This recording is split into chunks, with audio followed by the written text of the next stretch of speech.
الحمد للہ رب العالمین والصلاة والسلام علی سید الانبیاء والمرسلین محمد النبی الامی وعلی آلہ وصحبہ وازواجہ وذریاتہ ومن تبعہم بإحسان الی یوم الدین، اما بعد، فعن ابی عبداللہ النعمان بن بشیر رضی اللہ تعالی عنہما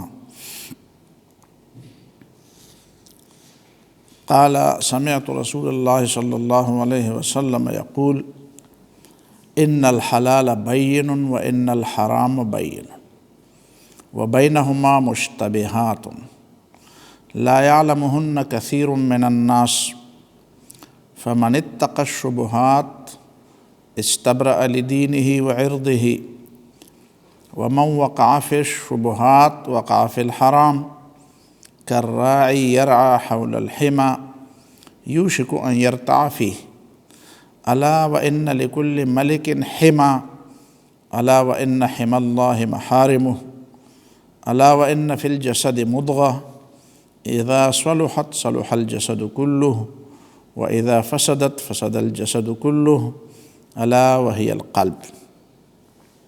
حضرت نعمان بن بشیر رضی اللہ تعالیٰ عنہ روایت کرتے ہیں کہ رسول اللہ صلی اللہ علیہ وسلم نے فرمایا، بلا شبہ حلال بھی ظاہر ہے اور حرام بھی ظاہر ہے، دونوں کے درمیان کچھ چیزیں ہیں جو مشتبہ ہیں، جن کو بہت سے لوگ نہیں جانتے۔ لا یعلمہن کثیر من الناس، زیادہ لوگ اس کو نہیں جانتے، تھوڑے لوگ جانتے ہیں۔ فمن اتقى الشبہات، پس جو شخص مشتبہ چیزوں سے اپنے آپ کو بچا گیا تو استبرأ لدینہ، وہ اپنے دین کو بھی بچا لیا اس نے، وعرضہ، اور اپنی عزت کو بھی اس نے بچا لیا۔ ومن وقع فی الشبہات، اور جو آدمی مشتبہ چیزوں میں پڑ گیا، ان کا ارتکاب کرنے لگا، وقع فی الحرام، تو یقیناً وہ حرام میں بھی پڑ جائے گا۔ کالراعی یرعی حول الحمى، جیسا کہ ایک چرواہا اپنے بھیڑ بکریوں کو چراگاہ کے آخری باڑ کے قریب چراتا ہے، یوشک ان یرتع فیہ، قریب ہے کہ وہ اس چراگاہ میں واقع ہو جائے، یعنی اس باڑ کو پار کر دے، باندھ لے۔ الا وان لکل ملک حمى، خبردار ہر بادشاہ کی ایک چراگاہ ہوتی ہے جو اس کے لیے مخصوص ہے، جس میں وہ کسی کی مداخلت برداشت نہیں کرتا، سزا دیتا ہے مداخلت پر۔ الا وان حمى اللہ محارمہ، اللہ تعالیٰ کی چراگاہ اس کے وہ چیزیں ہیں جو اس نے حرام کی ہیں۔ تو جس طرح کوئی بادشاہ اپنے چراگاہ میں کسی دوسرے کے جانور چرانے پر غصہ ہوتا ہے، خفا ہوتا ہے، سزا دیتا ہے، تو اللہ تعالیٰ بھی سزا دیتا ہے۔ الا وان فی الجسد مضغہ، خبردار پورے جسم میں گوشت کا ایک ٹکڑا ہے، اذا صلحت صلح الجسد کلہ، جب وہ ٹھیک اور درست ہو تو سارا جسم اور سارا بدن درست ہوتا ہے، وَإِذَا فَسَدَتْ، اور جب وہ برباد ہو جائے، خراب ہو جائے، اس میں فساد پیدا ہو جائے، فسد الجسد کلہ، تو سارا جسم برباد ہو جاتا ہے، فساد زدہ ہو جاتا ہے۔ الا وہی القلب، وہ گوشت کا ٹکڑا، وہ دل ہے۔ یہ حدیث انتہائی اہم احادیث میں سے ہے۔ امام نووی نے ویسے تو ان کو جمع نہیں کیا، ہر حدیث بجائے خود ایک علم کا ایک سمندر ہے۔ اسی حدیث کو بھی لوگوں نے ثلث العلم یا ربع العلم کہا ہے، کہ علم کا 1/3 حصہ اسی حدیث میں ہے، یا 1/4 حصہ اسی حدیث میں ہے۔ اس حدیث کے اندر جو بڑی بڑی باتیں ہیں وہ ہم ڈسکس کریں گے۔ پہلی بڑی بات تو یہ ہے کہ حلال بین اور حرام بین، یہ احکام کی تقسیم ہے، احکام کی تقسیم ہے کہ جو چیزیں انسان کے عقیدے اور عمل کے ساتھ جن چیزوں کا تعلق ہے اس کی بنیادی قسمیں تین ہیں۔ ایک وہ ہے جو حلال ہے، حلال کا معنی کھلے ہوئے، آپ کے استعمال کے لیے دروازہ کھلا ہے، جائز ہے، جو بھی اٹھا سکتے ہو، لے سکتے ہو، کھا سکتے ہو، استعمال کر سکتے ہو۔ اور دوسری قسم ہے حرام کی، حرام کا معنی ممنوع، بند، حرام، حرام کا معنی محترم بھی ہے، یعنی یہ جو قید اور جو پابندی لگائی ہے، اس پابندی کی مخالفت کرنا گویا کہ اس کے احترام کے منافی ہے۔ جس طرح ہم کہتے ہیں نا انسان حرام ہے، کل المسلم علی المسلم حرام، ہر مسلمان دوسرے مسلمان کے لیے حرام ہے۔ حرام کا معنی محترم ہے، یعنی اس پہ دست اندازی، دست درازی، اس کا مال، اس کی جان، اس کی عزت، اس کا خون بہانا، اس کا مال لینا، اس کی بے احترامی کرنا حرام ہے لوگوں کے لیے۔ تو ایک قسم ہو گئی حلال کی جو بین، یعنی جو قرآن اور حدیث میں واضح ہے۔ ظاہر ہے کہ جن لوگوں کو قرآن و حدیث کا پتہ ہے ان کے لیے واضح ہے، جن کو پتہ نہیں ہے ان کے لیے کیا واضح۔ تو جو لوگ مسلمان ہیں ان کو چاہیے کہ ان کو پتہ ہو حرام کیا ہے، حلال اللہ تعالیٰ نے کن چیزوں سے منع کیا ہے۔ مسلمان معاشرے میں رہتے ہیں، مسلمانوں کے قریب رہتے ہیں، مسلمان خاندان میں پیدا ہوئے ہیں، تو چاہیے کہ ان کو حرام و حلال کا تو پتہ ہو، فرائض کا بھی پتہ ہو۔ حلال میں یہ سارے چیزیں، فرائض واجبات اس میں شامل ہوں، حرام میں مکروہات بھی شامل ہے اور قطعی حرام ہے وہ بھی اس میں شامل ہے۔ مکروہات کے پھر الگ درجات ہیں، وہ بعد میں ہم بتائیں گے تھوڑی سی۔ ظاہر ہے کہ اس میں زیادہ گہرائی میں تو ہم نہیں جا سکتے، اس لیے کہ یہ علماء کی مجلس تو نہیں ہے اس طرح۔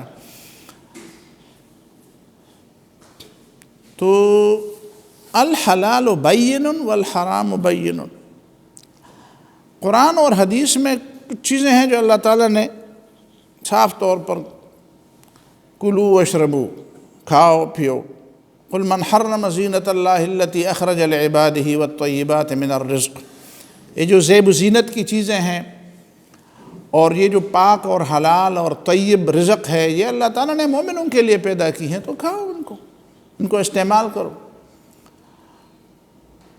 اور حرام بین ہے، اس کا مطلب یہ ہے کہ کچھ پابندیاں اللہ تعالیٰ نے لگا دی ہیں، ان پابندیوں کا لحاظ کرتے ہوئے باقی ساری چیزیں تمہارے لیے جائز۔ کھانے پینے میں حرام کیا ہے تو وہ تو قرآن مجید میں بیان کیا ہے، الدم اور ما اہل بہ لغیر اللہ، اور منخنقہ میتہ اور منخنقہ و موقوذہ و متردیہ وما اکل السبع الا ما ذکیتم وما ذبح علی النصب وان تستقسموا بالازلام، تو جی ساری چیزیں جو حرام ہے بین ہے۔ اسی طرح لا تأکلوا اموالکم بینکم بالباطل، ایک دوسرے کا مال باطل طریقوں سے مت کھاؤ، الا ان تکون تجارۃ عن تراض منکم، سوائے اس کے کہ دوسرے کا مال تمہارے ہاتھ میں آئے تو اسی طریقے سے آئے کہ تم تجارت کرو۔ تو تجارت بھی ایک طریقہ ہے، خرید و فروخت کر لو، اور خرید و فروخت ہے عن تراض منکم، دونوں کی رضامندی کے ساتھ۔ اگر دونوں کی رضامندی، خریدنے والے اور بیچنے والے کی رضامندی شامل نہ ہو تو وہ تجارت حرام ہے۔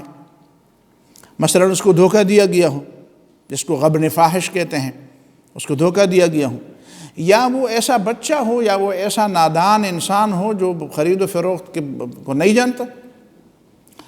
ایک بچہ ہے، اس نے گھر سے قیمتی چیز اٹھا کے باہر لے آیا اور آپ اس کو کہتے ہیں کہ 10 روپے میں یہ چیز دے دو، وہ کہتے ہیں یار 10 روپے کیا، وہ تو ایک چاکلیٹ پر بھی وہ دے دیتا ہے۔ تو آپ کہتے ہیں کہ اس کے پاس ایک چیز تھی اور اس نے مجھے وہ موبائل جو ہے وہ ایک چاکلیٹ پہ دے دیا تو آپ کہتے ہیں کہ یہ حرام ہوگا، حلال ہو گیا آپ کے لیے؟ نہیں، اس لیے کہ اس کی مرضی معتبر نہیں ہے، وہ مرضی کا مالک نہیں ہے، وہ جانتا نہیں ہے کہ یہ میرے پاس جو چیز ہے وہ کتنی قیمتی چیز ہے۔ یا آپ نے اس کو دھوکہ دیا ہے کہ آپ کی یہ چیز جو ہے تو کچھ کی قیمت والی نہیں ہے، یہ تو فضول چیز ہے، بس صرف میں اس کو لیتا ہوں ورنہ کوئی بھی 2 روپے کی نہیں لیتا، اور آپ اس کو دھوکے میں ڈال کر اس چیزیں خرید لے لیں اس کی، کسی طریقے سے اس کو لالچ دے کر، اس کو ڈرا دھمکا کر، اس کو خوف دلا کر، اس کو لالچ دے کر،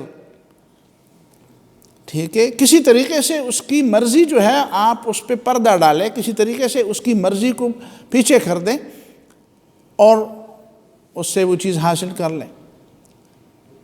حقیقی میں اگر وہ مرضی کا مالک ہو آزادانہ طور پر تو پھر وہ اس طرح نہیں کرے گا، جب کہ اس کو اس چیز کی قیمت کا بھی پتہ ہو، اس کی اہمیت کا بھی پتہ ہو، اسے یہ بھی پتہ ہو کہ یہ میری مرضی ہے۔ کبھی لوگ اس طرح بھی کہتے ہیں تمہاری مرضی نہیں ہے، یہ تو میں لیتا ہوں ورنہ تمہاری مرضی تم اس کے، یا تم اس کے سرے سے مالک ہی نہ ہو، دھوکے سے تم اس کو سمجھا دو حالانکہ وہ مالک ہے۔ تو بہرحال یہاں پہ وہ تفصیلات تو بتانی مطلوب نہیں ہے، میں تو صرف بطور مثال صرف عرض کرتا ہوں کہ حلال اور حرام جی اسی طرح آپ کسی چیز کا مالک اسی طرح بھی بن سکتے، کوئی آپ کو ہدیہ دے، کوئی آپ کو تحفہ دے دے، میراث میں آپ کو ایک چیز مل جائے، ہبہ بھی ہو سکتا ہے، تحفہ بھی ہو سکتا ہے، آپ مزدوری کر کے آپ ایک چیز حاصل کر لیں، مزدوری جسمانی طور پر بھی وقت دے دے کسی کو اور وہ وقت کے بدلے میں آپ کوئی چیز حاصل کر لیں، آپ جسمانی محنت کر کے کوئی چیز حاصل کر لیں اس کے بدلے میں مزدوری کے، اجارے کے، پھر اس کے اپنے اصول ہیں، اپنے طریقے ہیں، ان طریقوں کے مطابق۔ تو بہرحال یہ علم ہے، یہ سمجھ ہے، سمجھنا پڑتا ہے۔ الحلال بین والحرام بین، حلال اور حرام واضح ہے، یہ کھلی اصول ہے سارے۔ ظاہر ہے کہ جس چیز پر اللہ تعالیٰ اجر دیتا ہے تو وہ چیز واضح ہے، یا جس چیز پر اللہ تعالیٰ پکڑتا ہے کسی کو تو وہ چیز واضح ہے۔ اگر وہ واضح نہیں ہے تو پھر اس پہ پکڑتا پھر کیسے ہے؟ یہ تو بعید بات ہے نا اللہ تعالیٰ سے کہ اللہ تعالیٰ کسی چیز پر انسان کو پکڑے بھی اور پھر اس کے بارے میں اس نے بتایا بھی نہ ہو۔ یہ جو سود والے ہیں، سود کی وکالت کرنے والے ہیں، وہ ایک اعتراض یہ کرتے ہیں کہ بھئی سود کا معاملہ واضح نہیں ہے، تو ہمارا جواب یہ ہوتا ہے کہ یار عجیب بات ہے، ایک طرف اللہ تعالیٰ نے اس کے بارے میں کھل کر بتایا ہے کہ فَإِن لَمْ تَفْعَلُوا فَأْذَنُوا بِحَرْبٍ مِّنَ اللَّهِ وَرَسُولِهِ، اگر سود کو نہیں چھوڑتے تو اللہ اور رسول کا تمہارے خلاف اعلان جنگ ہے۔ تو یہ کیسے ممکن ہے کہ ایک چیز کے کرنے پر اللہ اور اس کے رسول اعلان جنگ بھی کریں اور پھر اس کی وضاحت بھی نہ ہو؟ تو نعوذ باللہ یہ تو آپ اللہ تعالیٰ پر ظلم کا الزام لگاتے ہیں، حالانکہ اللہ تعالیٰ تو ظلم نہیں کرتا، اسلام کا نظام تو ظلم کا نظام نہیں ہے۔ تو پتہ چلا کہ اصل مسئلہ یہ نہیں ہے، یہ ان لوگوں کے دماغ میں کچھ چیزیں ہیں، خرابی ان لوگوں کے دماغ میں ہے، خرابی اس مسئلے کے اندر نہیں ہے، مسئلہ واضح ہے۔ ظاہر ہے کہ جس چیز پر اللہ تعالیٰ کسی کو سزا دیتا ہے تو سزا دینے سے پہلے اللہ تعالیٰ نے اس کو واضح کیا ہے، واضح نہ کیا ہے تو پھر کیسے سزا دیتا ہے؟ الحلال بین والحرام بین، یہ تھوڑی سی وضاحت ہو گئی، یہ 2 قسمیں ہو گئی۔ تیسری قسم کیا ہے؟ وَبَيْنَهُمَا مُشْتَبِهَاتٌ، حرام اور حلال کے درمیان کچھ چیزیں ہیں جو مشتبہ ہیں۔ مشتبہ کا مطلب ان میں شبہ ہے۔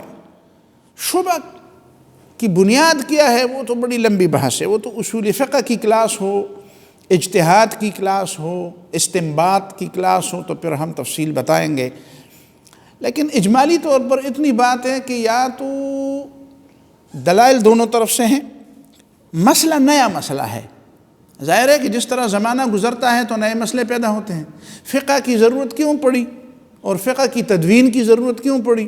اس لیے پڑی کہ نئے لوگ اسلام میں داخل ہوتے گئے، تو جو نئے لوگ آتے ہیں تو ظاہر ہے کہ ان کے علاقوں میں کچھ نئی چیزیں ہوتی ہیں، وہ نئے مختلف طریقوں سے وہ خرید و فروخت کرتے ہیں، مختلف طریقوں سے ان کے معاملات ہوتے ہیں، مختلف طریقوں سے ان کے خاندان کے نظام، معیشت کے نظام، معاشرت کے نظام، حکومت کے نظام، عدالت کا نظام، سیاست کا نظام مختلف ہوتے ہیں دنیا میں۔ تو جب نئے نئے لوگ آتے ہیں تو نئے نئے مسائل بھی آتے ہیں۔ جب نئے مسائل آتے ہیں تو نئے مسائل تو سارے کے سارے مسائل تو قرآن اور حدیث میں 2 + 2 = 4 کی طرح واضح نہیں ہیں، اصول واضح ہیں اور کچھ مسائل بھی واضح ہیں۔ لیکن قیامت تک جتنے مسائل ہیں وہ اگر سب ایک کتاب میں جمع کیے تو پھر تو ایک کتاب نہیں رہتی، پھر تو ایک پوری لائبریری بن جاتی ہے۔ تو اس کا طریقہ پھر شریعت نے یہی منتخب کیا ہے، اور رسول اللہ صلی اللہ علیہ وسلم نے بھی اور قرآن نے بھی، کہ فَاسْأَلُوا أَهْلَ الذِّكْرِ إِن كُنتُمْ لَا تَعْلَمُونَ، پھر سمجھنے والوں سے پوچھو۔ اور نبی صلی اللہ علیہ وسلم نے فرمایا کہ کوئی مسئلہ اس طرح آ جائے تو پہلا تو اچھا طریقہ تو یہی ہے کہ کوئی بڑا اہم مسئلہ ہو تو اجمع الفقہاء العابدین، ایسے دین میں گہری بصیرت رکھنے والے اور دین پر عمل کرنے والے سمجھدار لوگوں کو جمع کرو۔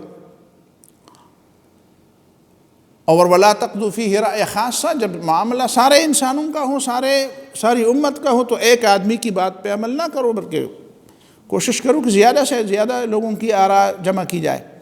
لیکن کبھی ایسا بھی ہوتا ہے کہ معاملہ شخصی ہوتا ہے تو ایک فرد کی رائے بھی، مجتہدین کی رائے بھی، فاسألوا اہل الذکر ان کنتم لا تعلمون، ایک صحابی سے بھی لوگ پوچھتے تھے، صحابہ سے لوگ پوچھتے تھے۔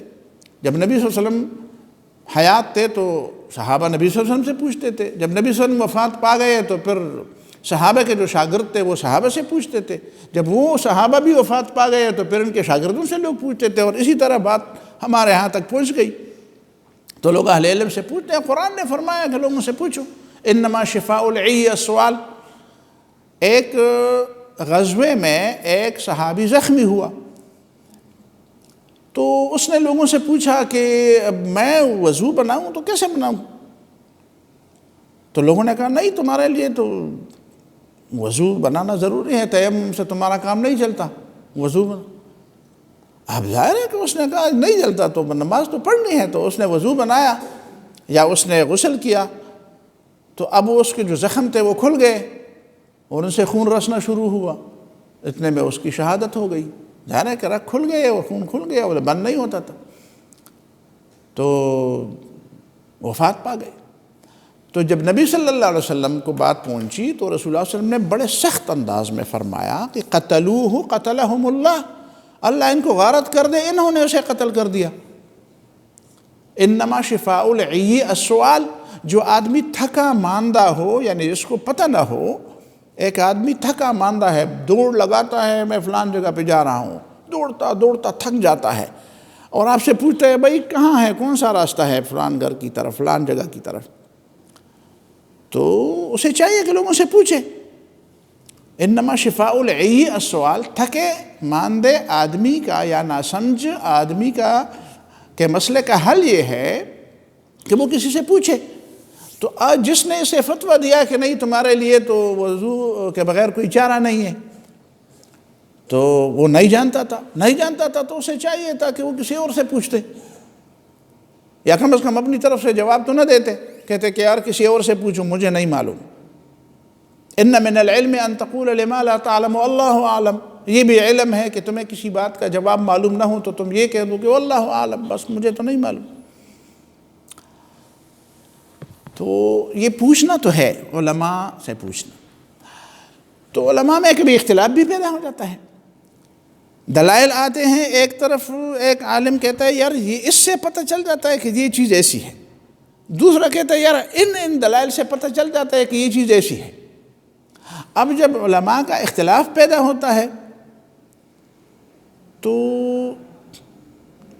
پھر 2 طریقے ہیں، یا تو آدمی خود عالم ہو اور وہ دیکھے کہ اس عالم کی دلیل کیا ہے اور اس عالم کی دلیل کیا ہے، اور وہ اس میں ترجیح کر دے کہ یار مجھے تو اس عالم کی دلیل زیادہ، یعنی اس وجہ سے نہیں کہ مجھے پسند ہے، اس وجہ سے نہیں کہ میرا اس میں فائدہ ہے، اس کو تو تلفیق کہتے ہیں نا، کہ فائدے کے لیے کبھی ادھر چھلانگ لگانا کبھی ادھر چھلانگ لگانا، تو وہ تو فائدہ کا بندہ ہوا نا، وہ تو مسئلے کا وہ نہیں ہوا نا، علم کا وہ نہیں ہوا، پیاسا نہیں ہوا۔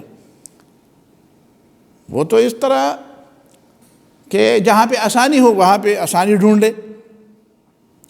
نہیں، اگر وہ عالم ہے، اگر وہ خود بھی سمجھدار ہے، خود بھی دین کا علم، دلیل کو سمجھتا ہے، ترجیح کو سمجھتا ہے، تو وہ دیکھے دونوں دلائل میں غور کر دے کہ بھئی اس کی دلائل اور اس کی دلائل میں جب موازنہ کیا جائے تو مجھے تو اس کے دلائل زیادہ مضبوط نظر آتے ہیں، تو اسی پر عمل کر دے۔ لیکن اگر وہ دلائل کو نہیں جانتا تو ظاہر ہے پھر کسی کی شخصیت پر اعتماد کرے گا۔ اس کو تقلید کہتے ہیں۔ تقلید کا مطلب یہی ہے نا کہ خود نہیں جانتا تو کسی پر اعتماد۔ ظاہر ہے کہ وہ ہر آدمی تو مجتہد نہیں بن سکتا نا، ہر آدمی تو ایسا عالم نہیں ہوگا کہ وہ دلائل کے اندر ترجیح کر دے کہ بھئی اس نے تو یہ کہا، اس نے یہ کہا، اور میں۔ ظاہر ہے کہ ایک کسان آدمی، ایک مزدورکار آدمی، ایک ان پڑھ آدمی، یا ان پڑھ نہیں، چلو بڑے بڑے سمجھ والے لیکن دین کا علم نہیں رکھتے، بڑی بڑی ڈگریاں ہیں لوگوں کے پاس، دنیا کی ڈگریاں ہیں، معاشیات کی ڈگریاں ہیں، سیاسیات کی ڈگریاں ہیں لوگوں کے پاس، میڈیکل کی ڈگریاں ہیں، انجینئرنگ کی ڈگریاں ہیں، دنیا جہان کی ڈگریاں لوگوں کے پاس ہیں، لیکن اس سے علم تو نہیں، اس سے قرآن و سنت میں تو مہارت نہیں حاصل ہوتی نا۔ آپ انجینئرنگ کی ساری ڈگریاں لے لیں، آپ میڈیکل کی ساری ڈگریاں لے لیں، آپ اکنامکس کی ساری ڈگریاں لے لیں، آپ پولیٹیکل سائنس کی ساری ڈگریاں لے لیں، پی ایچ ڈی بھی کر لیں، پوسٹ ڈاکٹریٹ بھی کر لیں، ایک نہیں، دو نہیں، 10 کر لیں، تو کیا اس سے آدمی عالم دین بنتا ہے؟ علم دین کی جو کمی ہے وہ تو ان چیزوں سے پوری نہیں ہوتی۔ علم دین کی جو کمی ہے، علم دین نہ سمجھنے، دین کا علم حاصل نہ ہونے کی وجہ سے جو کمی رہ جاتی ہے وہ تو ان ڈگریوں سے پوری، وہ کمی پوری نہیں ہوتی۔ تو پھر کیا ہوگا؟ پھر یہ ہوگا کہ آدمی کسی پر اعتماد کرے گا کہ بھئی وہ فلان جو عبداللہ یا عبد الرحمن ہے وہ مجھے اس سے زیادہ پسند ہے، اس لیے کہ اس کا تقوی یا اس کا عمل یا اس کا کردار کسی طریقے سے مجھے پسند ہے۔ کیوں پسند ہے؟ یار اس کی داڑھی لمبی ہے، نہیں، اس کا پگڑا بہت بڑا ہے، اس نے پگڑا بہت بڑا، اس کے کپڑے ایسے ہیں مجھے پسند ہے، اس کی آواز مجھے بڑی پسند ہے، ٹھیک ہے، اس کی شکل مجھے پسند نہیں، یہ بات نہیں ہے۔ اس کی پارٹی مجھے پسند ہے، یہ میری پارٹی کا ہے، یہ میرے گروہ کا ہے، یہ میرے فرقے کا ہے، نہیں، یہ بات نہیں ہے۔ یہ لوگ غلط فہمی میں ہیں کہ صرف اسی وجہ سے عالم کو پسند کرتے ہیں کہ ان کے گروہ کا ہے، اسی وجہ سے پسند کرتے ہیں کہ اس کے مزاج کی باتیں کرتا ہے، اسی وجہ سے پسند کرتے ہیں کہ اس کی شکل اس کو پسند ہے،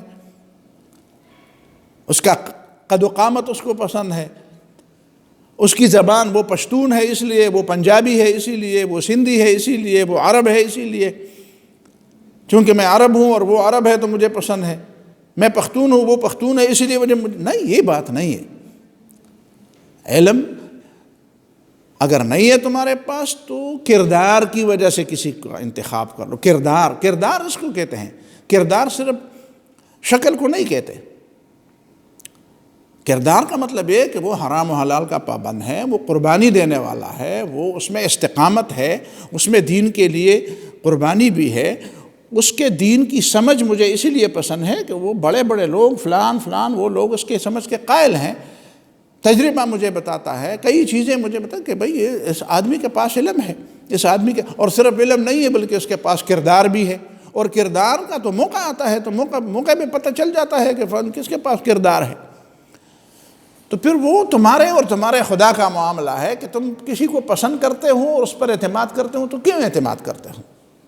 درست طریقہ تو یہ ہے کہ کردار کی وجہ سے اس پہ اعتماد کرو، کردار کی وجہ سے اس کے اعتماد کرو۔ تم کسی ڈاکٹر پر کیسے اعتماد کر سکتے ہو؟ تم خود ڈاکٹر تو نہیں ہو، تو تم اپنے بچے کو کسی ایسے ڈاکٹر کے پاس لے جاتے ہو تو تمہیں کیا پتہ ہے کہ وہ اچھا ڈاکٹر ہے یا نہیں ہے؟ ظاہر ہے کہ تم مہارت کے بارے میں معلوم کرتے ہو کہ کون زیادہ مہارت، لوگوں سے پوچھتے ہو، خود بھی دیکھتے ہو، اس کا ماضی بھی دیکھتے ہو، اس کا حال بھی دیکھتے ہو۔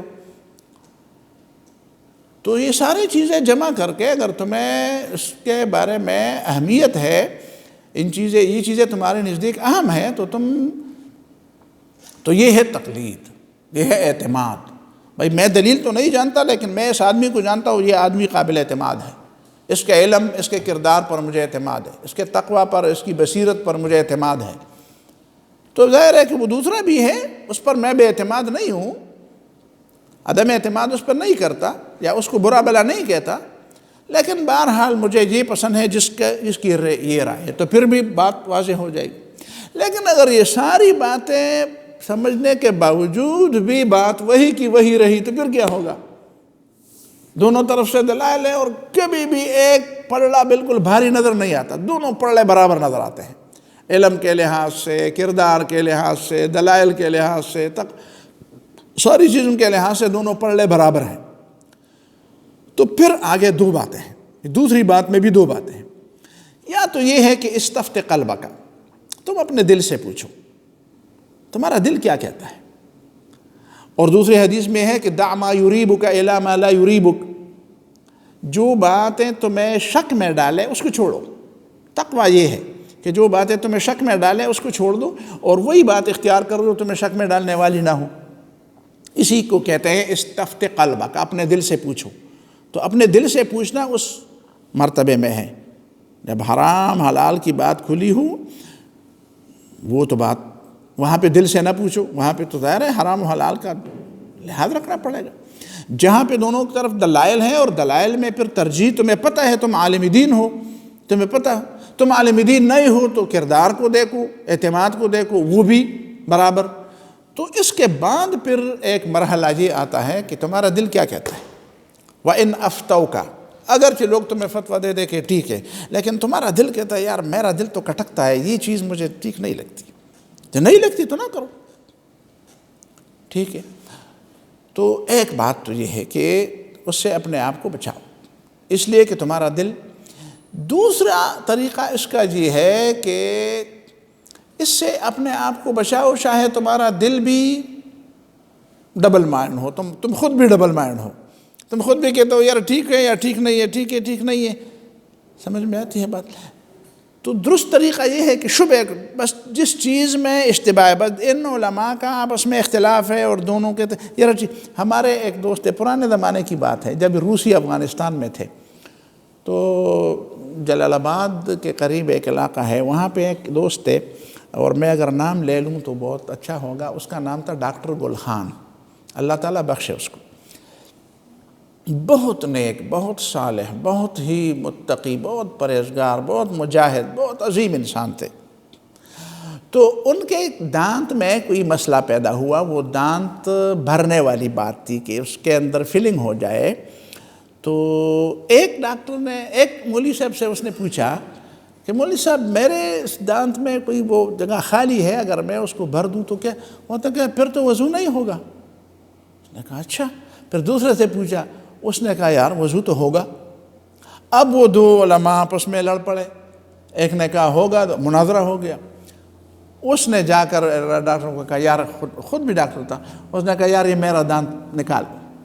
تو کسی نے کہا یہ دانت تم نے کیوں نکالا؟ کہتے یار یہ دو علماء آپس میں لڑتے تھے اور میرے دانت کی وجہ سے لڑتے رہے، میں نے وہ دانت کو ہی نکال دیا تاکہ یہ لڑائی ختم ہو جائے۔ ایسے آدمی تھے، اللہ تعالیٰ بخشے، ایسے لوگ ہوتے۔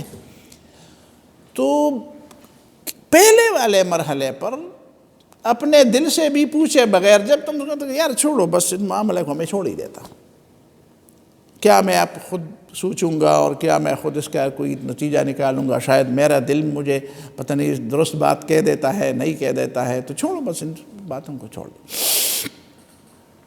اسی وجہ سے کہ یہ مشتبہ چیزیں جو ہیں یہ بندے اور حرام کے درمیان ایک دیوار ہے۔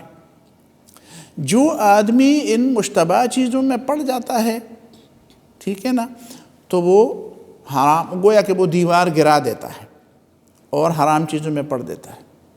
کچھ چیزیں ایسی ہیں جو مکروہ ہیں، ناپسندیدہ ہیں، علماء نے اس کے بارے میں لکھا یہ چیز ناپسندیدہ ہے، یہ چیز ناپسندیدہ ہے، یہ کام ناپسندیدہ ہے، شریعت میں ناپسندیدہ ہے۔ تو جو ناپسندیدہ کام ہے وہ اس پہ کوئی باز پرس اس طرح نہیں ہوگی کہ قیامت کے دن تمہیں گریبان سے پکڑا جائے گا، لیکن اس میں مشکل یہ ہے کہ جب مکروہات میں آدمی پڑھتا ہے اور اس کو عادت بنا دیتا ہے تو پھر اس کو عادت سی ہو جاتی ہے، کہتے ہیں یار چھوٹے ارے معمولی باتوں پر کوئی پرواہ نہ کرے، کلو حلال، بس جاؤ مارو کھاؤ پیو، کچھ بات نہیں۔ مکروہات میں یعنی آدمی سمجھتا ہے کہ اس میں کچھ چیز ہے اور پھر بھی اس کو استعمال کرتا ہے، تو پھر آہستہ آہستہ اس کا مزاج اور اس کی طبیعت ایسی بن جاتی ہے کہ وہ پھر مکروہات سے مشتبہات تک جاتا ہے، اور مشتبہات سے پھر حرام تک جاتا ہے، اور حرام سے پھر کفر تک جاتا ہے. یہ سلسلہ تو چلتا رہتا ہے. ٹھیک ہے نا، مکروہات سے مشتبہات تک، مشتبہات سے حرام تک، اور حرام سے کفر تک. چھوٹی چھوٹی چیز. یہ چور کیسے چور بنتے ہیں؟ یہ پہلے دن جو ہے نا وہ گاڑی نہیں چوری کرتے، پہلے دن کسی آدمی کو اغوا نہیں کرتے، پہلے کوئی وہ انڈا چوری کرتے ہیں مثال کے طور پر. ہاں، پھر انڈے کے بعد پھر مرغی چوری کرتے ہیں، پھر مرغی کے بعد پھر بکری چوری کرتے ہیں، اور پھر بکری کے بعد پھر بھینس چوری کرتے ہیں مثال کے طور پر، اور اس کے بعد پھر ڈاکو بن جاتا ہے. اگر وہ پہلے دن سے وہ انڈے کی چوری سے باز آتا، کہتا ہے یار یہ چوری معمولی چیز ہے. وہ پرانے زمانے میں ایک قصہ تھا نا، ہماری والدہ محترمہ ہمیں بتاتی تھی، اللہ تعالیٰ بخشے ان کو، کہ ایک بڑا ڈاکو پکڑا گیا، تو جب اس کو موت کی سزا ہوئی تو اس نے کہا میری والدہ کو لے آؤ. تو جب وہ والدہ اس کو لے آئے تو اس نے کہا میں نے اس کے کان میں ایک بات کرنی ہے. تو جب اس نے کان قریب کر دیا تو اس نے کان پہ چک لگا کر اس کا ٹکڑا کاٹ دیا. لوگوں نے کہا بدبخت، تم ابھی مر رہے ہو، تم نے اپنی ماں کا یہ کان کیوں پھاڑ دیا؟ اس نے کہا مجھے یاد ہے پہلے دن جب میں نے انڈا چوری کیا تو میری ماں نے میرے لیے پکایا اور مجھے کھلایا. اگر وہ اس دن مجھے ایک تھپڑ لگاتی اور مجھے روکتی تو میں اتنا بڑا ڈاکو نہ بنتا. یہ تو ماں نے مجھے بڑا ڈاکو بنا دیا. تو چھوٹی چیزیں جو ہیں وہ بڑی چیزوں کے لیے بنیاد بنتی ہیں. یہ تو ہو گئی اس طرح کی باتیں. حرام اور حلال کے درمیان جو مشتبہ چیزیں ان کو تو چھوڑیں، خالص حلال چیزیں جو ہیں اس میں بھی احتیاط کی ضرورت ہے. اس میں کیا احتیاط کی ضرورت ہے؟ مثلا آپ کو دنیا جہان کی ساری نعمتیں میسر ہیں، اور آپ کہتے ہیں میں تو یہ بھی کر سکتا ہوں، یہ بھی کر سکتا ہوں، یہ بھی کر سکتی ہوں. تو مطلب ہے کہ عیش میں، نعمتوں میں اپنے آپ کو پالنے کے لیے اور بڑھانے کے لیے نعمتوں میں، بس دنیا جہان کی نعمتیں تمہارے پاس، اور تم حلال پیسے ہیں تمہارے پاس، اور یہ چیزیں بھی حلال ہیں، ان کا استعمال بھی حلال ہے. لیکن آپ اندازہ کریں جب آپ روزانہ اس طرح کی قیمتی چیزوں کو استعمال کرتے ہیں تو اس سے آدمی کے اندر ایک عادت اور ایک ذہنیت بن جاتی ہے. پھر وہ مطلب ہے کہ دوسرے لوگوں سے گھن بھی اس کو آتا ہے، دوسرے لوگوں اس کو مطلب ہے کہ کمزور بھی.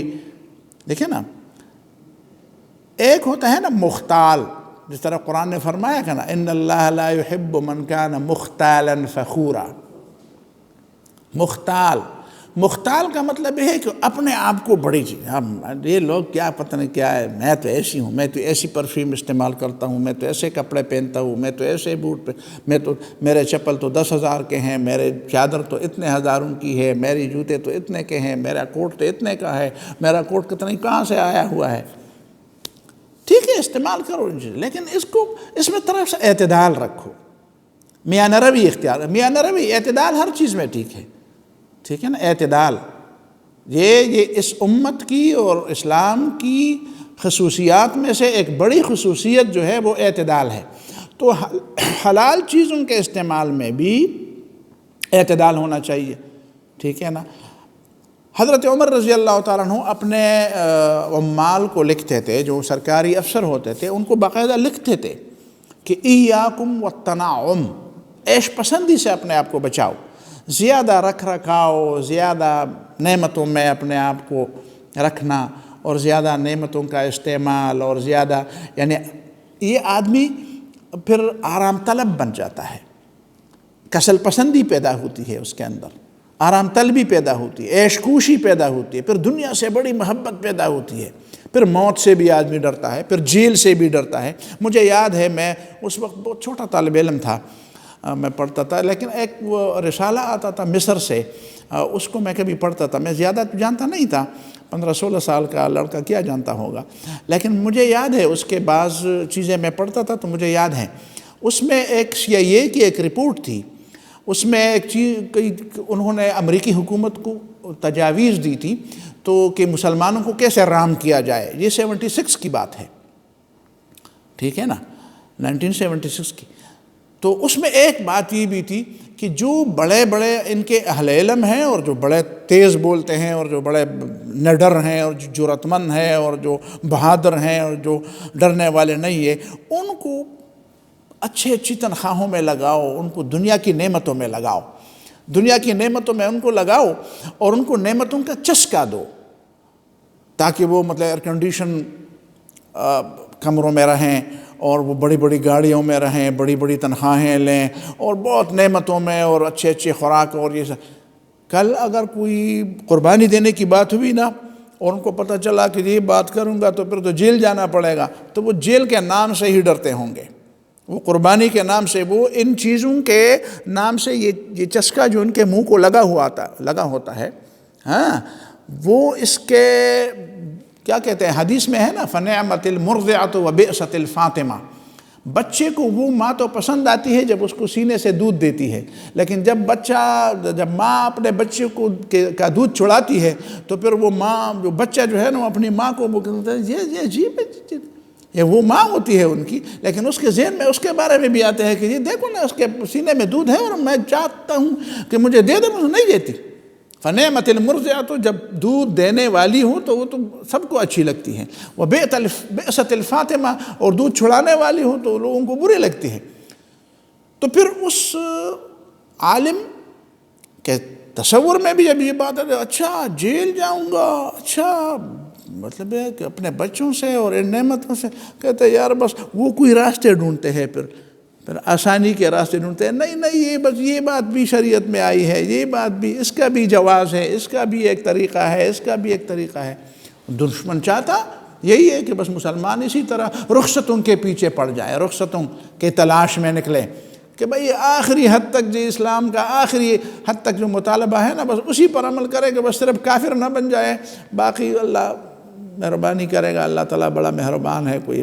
اور یہ جو عزم والی باتیں ہیں، یہ کب ہوتا ہے، یہ چیز کب ہوتی ہے انسان کے اندر، کب پیدا ہوتی ہے؟ جب وہ تنعم میں پلا بڑھتا ہے، جب وہ نعمت پسند ہوتا ہے، جب نعمتوں میں پلا بڑھتا ہے، جب وہ آرام طلب ہو جاتا ہے، جب وہ کہتا ہے یار میرے پاس تو ساری چیزیں ہیں اور ساری چیزوں کو مطلب ہے کہ تو ایاکم والتنعم، انہوں نے فرمایا تھا حضرت عمر رضی اللہ عنہ نے کہ اسی طرح ٹھیک ہے تمہارے پاس اختیارات ہیں، یہ جو حکمران طبقہ ہوتا ہے نا، اس کے پیچھے ارد گرد پر وہ جو کیا کہتے ہیں اس کو، وہ جو چاپلوس لوگوں کا ایک ٹولہ ہوتا ہے، وہ قریب آتا ہے، بالکل بس اس کے بارے میں پھر ایسی باتیں کرتے ہیں، نہیں جی آپ نے بس ہاتھ نہیں لگانا ہے، یہ جی ہم کریں گے، جی ہم کس لیے ہیں؟ تو وہ بیچارہ پھر مثال کے طور پر چھوٹی چھوٹی باتوں کے لیے بھی بس ان کو کہتے ہیں نہیں جی آپ تو بڑے آدمی ہیں، آپ اس کو ہاتھ نہ لگائیں۔ یہ عربوں کے بارے میں ابھی ذہن میں ہے نا، جب کوئی لوگ کہتے ہیں یار تم یہ باہر کے جو لوگ آئے ہیں جو اپنے ملک سنبھالنے کے، تو کہتے ہیں یار ہم بادشاہ لوگ ہیں، ہمارے پاس پیسہ ہے، ہم سارے نوکر رکھتے ہیں، ہمیں کیا ضرورت ہے کسی چیز کے سیکھنے کی؟ تو جب وہ اپنا ہاتھ کھینچ لیتے ہیں تو پھر ان کو پتہ ہی نہیں چلتا، پھر مطلب ہے کہ چھوٹی چھوٹی باتوں کے لیے پھر بھی محتاج ہوتے ہیں۔ تو اخشوشنو، تنعم کو چھوڑ دو، اخشوشنو، اپنے آپ کو مطلب ہے کہ سخت کوش بناؤ، سخت جان بناؤ۔ خشن پشتوں میں اس کے لیے ایک لفظ ہے زگ، ایسا نرم نہیں، زگ، اپنے آپ کو زگ بناؤ۔ زگ کا مطلب یہ ہے کہ اپنے آپ کو کرخت، ہاں، تو یہ مطلب ہے کہ جو سختیاں جھیل سکے، تمہارا جسمانی ساخت، تمہارا ذہن، تمہاری فکر، تمہاری سوچ یہ ایسی ہو کہ تم سختیاں جھیلنے کے لیے ہر وقت تیار رہو، ایسا نہ ہو کہ سختیوں سے پھر بھاگو۔ تو نعمتوں کے بارے میں یہ چیز ہے کہ حلال چیزیں بھی، وزی الاعاجم، اور قیصر و کسریٰ کی طرح وہ نہ اختیار کرو، تم حکمران ہو تو حکمرانی کے طریقے قیصر و کسریٰ سے نہ سیکھو، اسلام کا اپنا طریقہ ہے، پیغمبر صلی اللہ علیہ وسلم سے سیکھو، ہم سے سیکھو، ابو بکر سے سیکھو، عمر سے سیکھو رضی اللہ عنہم، خلفائے راشدین سے سیکھو، قیصر و کسریٰ سے نہ سیکھو۔ تو یہ سرکاری فرمان ہوتا تھا حضرت عمر رضی اللہ تعالیٰ عنہ۔ یہ تو اس کا ایک پہلا وہ ہوا، حصہ ہوا، ٹھیک ہے۔ ایک بات اس میں رہ گئی، وہ یہ ہے کہ کبھی کبھی انسان، ظاہر ہے جب ایک مکروہ یا مشتبہ چیز کو اللہ تعالیٰ نے قطعی طور پر حرام نہیں کیا ہے تو اس میں بھی کوئی حکمت تو ہے. یعنی یہ بات میں خطرناک بات کر رہا ہوں، پتہ نہیں کسی کو سمجھ نہ آئے تو اس سے مشکل بھی پیدا ہو جائے، لیکن بہرحال کرنی تو ہے. یعنی ایک چیز جو مشتبہ ہے، اللہ تعالیٰ تو اس پہ قادر ہے، جس طرح دوسری حدیث میں ہے کہ اللہ تعالیٰ نے کچھ چیزوں کو قصداً و عمداً ایسا چھوڑ دیا ہے من غیر نسیان، اللہ تعالیٰ سے بھول نہیں ہوئی، خطا اللہ تعالیٰ سے نہیں ہوئی، یا رسول اللہ صلی اللہ علیہ وسلم سے غلطی نہیں ہوئی کہ انہوں نے اس کی تفصیل میں جانا چھوڑ دیا ہے. قصداً و عمداً، ارادتاً اللہ تعالیٰ نے بعض چیزوں کو یا ان کی حرمت کو واضح نہیں کیا.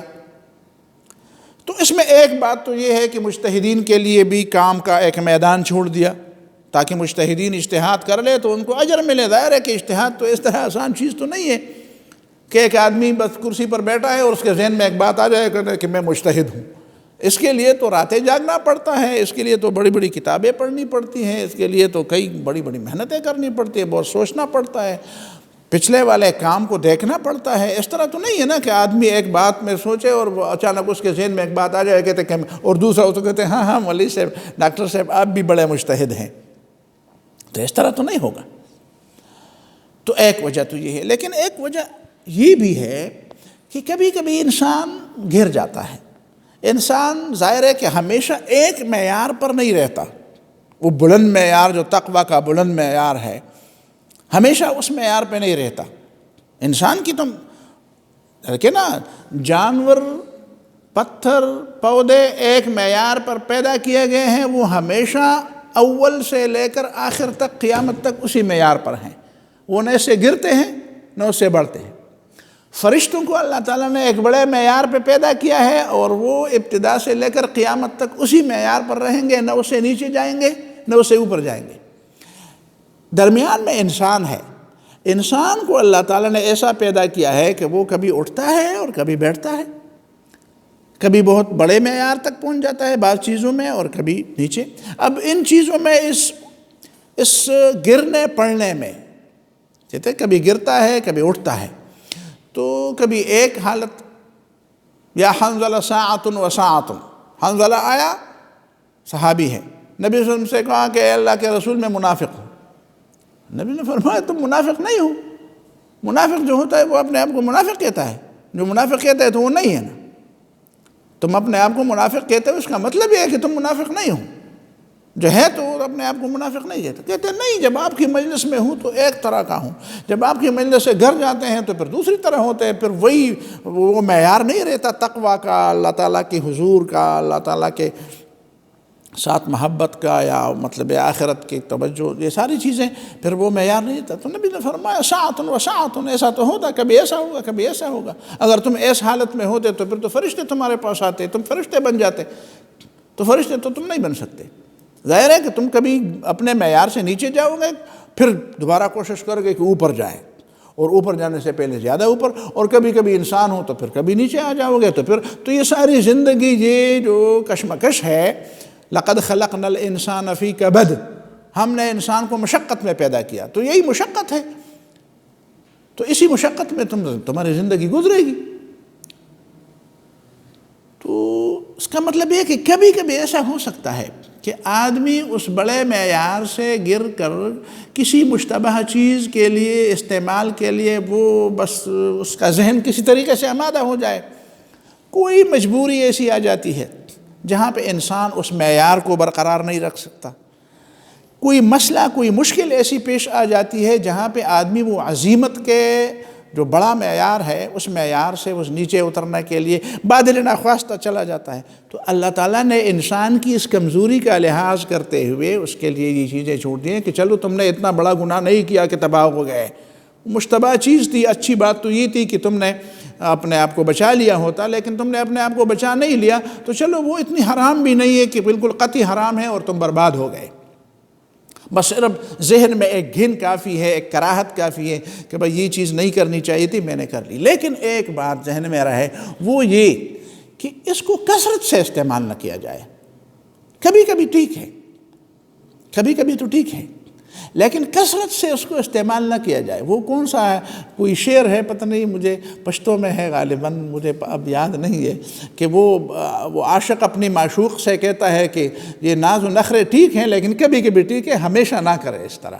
کبھی کبھی تو ٹھیک ہیں، اس میں کچھ لطف بھی ہے، لیکن ہمیشہ کے لیے یہ ناز و نخرے چلیں گے تو پھر تو ظاہر ہے کہ پھر تو تعلق ختم ہو جائے گا. پھر ظاہر ہے کہ ہمیشہ کے لیے کون برداشت کر سکتا ہے؟ اپنے چھوٹے بچے کے بھی ہمیشہ نخرے برداشت نہیں کرتے. کبھی کبھی ماں بھی اس کو کہتے چپ رہو، دفع ہو جاؤ، چپ رہو، ادھر جاؤ، نہیں دیتی. ٹھیک ہے نا؟ باپ بھی کبھی کہتا ہے چلو، وہ کہتا ہے مجھے دے دو، کہتے چپ رہو، ادھر جاؤ.